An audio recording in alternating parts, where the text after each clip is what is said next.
What's in the box, bro? Let's go.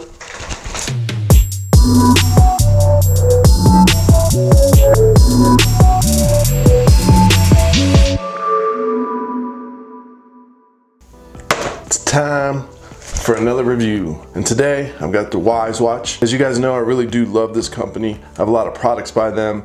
I reviewed their headphones. If you're interested, the link down below to check it out. But it's a really disruptive company. They make great products. I want to spend some time today walking you through some of the features on this watch, as well as spending a day and night with it and reviewing it over the next 24 hours. So let's get into it.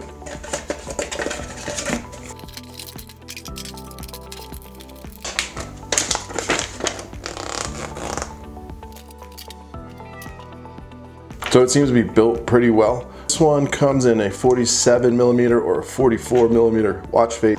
I have the 47, which gives it a 1.75 inch screen. I believe the 44 has a 1.45 inch screen. It's a aluminum alloy frame. One of the reasons I got it is it actually has an ox sensor as well as a heart rate sensor.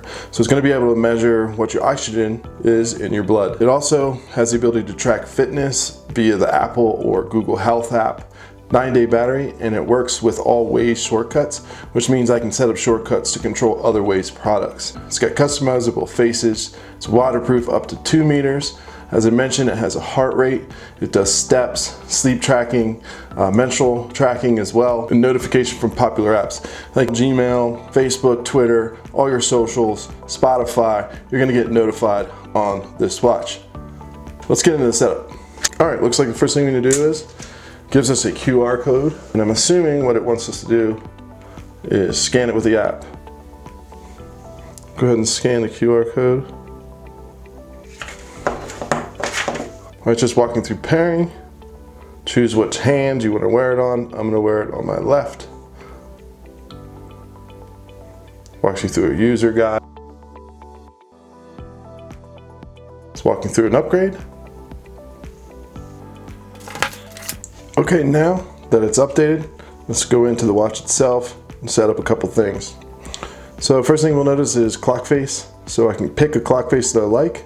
Let's go into edit. It's got some preloaded clock faces, but you can also upload custom artwork, photos. I'm gonna go ahead and just pick this one, hit add. All right, now we're back. You can see it's uploaded my new watch face here. I'm gonna walk through the app while we have it out. And just a couple things, notifications. This is gonna turn that on. So we're gonna allow access to a couple different things. I'm enabling the phone text messages, but this is a good time to mention that this does not have a mic on it. So you're not gonna be able to speak to it like an Apple Watch. So you're only gonna be able to get text messages on it to read it. You're not gonna be able to make phone calls on it. So unlike an Apple Watch, it doesn't have a microphone, it doesn't have a speaker, and it doesn't have any GPS. So it's going to connect to your phone here, and it's going to use your phone's resources. I'll go through all this later. So now that we set that up, stretch reminder, activity goal, do not disturb, raise to wake. That is something that I want on. All right, so turn that on. All right, that's about it. So that's the application. With that, I'm going to put this on, and we're going to wear it throughout the day. I'll sleep with it. We'll see how it performs, and I will be back at the very end of 24 hours to tell you my initial thoughts on the Wyze watch. But for now, let's get this thing on, let's get it charged, let's take it through the day. Let's go. All right, I'm back. I'm out here, parked behind my house. We're going to test out the watch. I've actually got two watches on right now. I put the Wyze watch on my right hand, and on my left wrist, I've got my typical Suunto watch, which is my main running watch. Really good. I want to wear them to compare the distance as well as compare things like heart rate. So we'll take a look to see how each of them does, and if a $20 smartwatch can hold up on the run. Let's go.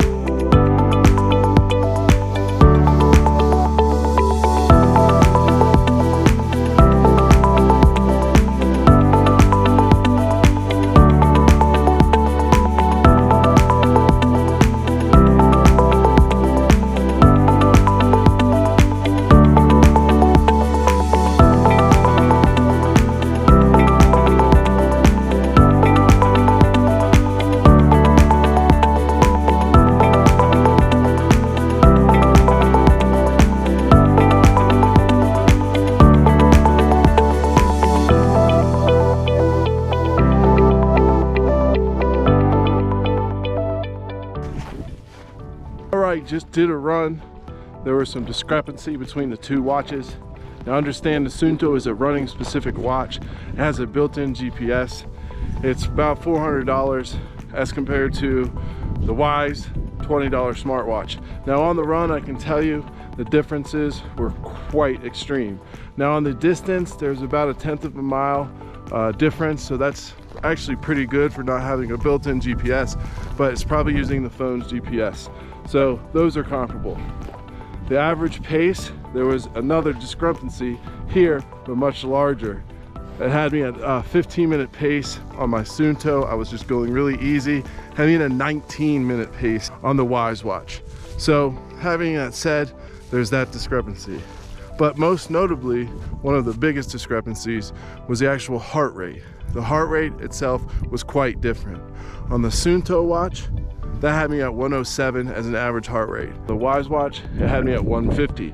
Now I train a lot by heart rate. I know that 107 is probably spot on. Means that it's a 40 some odd difference, which is hard to believe. But what I'm gonna do now is check them as I come down a little bit, as I walk around the track, track them and see if I notice anything different and how big that discrepancy is. If it's still a 30, 40 point difference, perhaps it's just because I was on the run. So with that, on to the next test. All right, just an update as I'm walking along and starting to recover on the Suunto watch and on the Wyze smartwatch. I tested my heart rate and there is between a 5 and 10 point difference, with the Wyze app reading 5 to 10 points higher at any given time as compared to the Suunto. So I just think that the Suunto probably has a much more accurate heart rate. That's it for the day. Had some fun with my Wyze watch. I'm gonna see if the sleep cycle works really well, and I'll see you guys in the morning.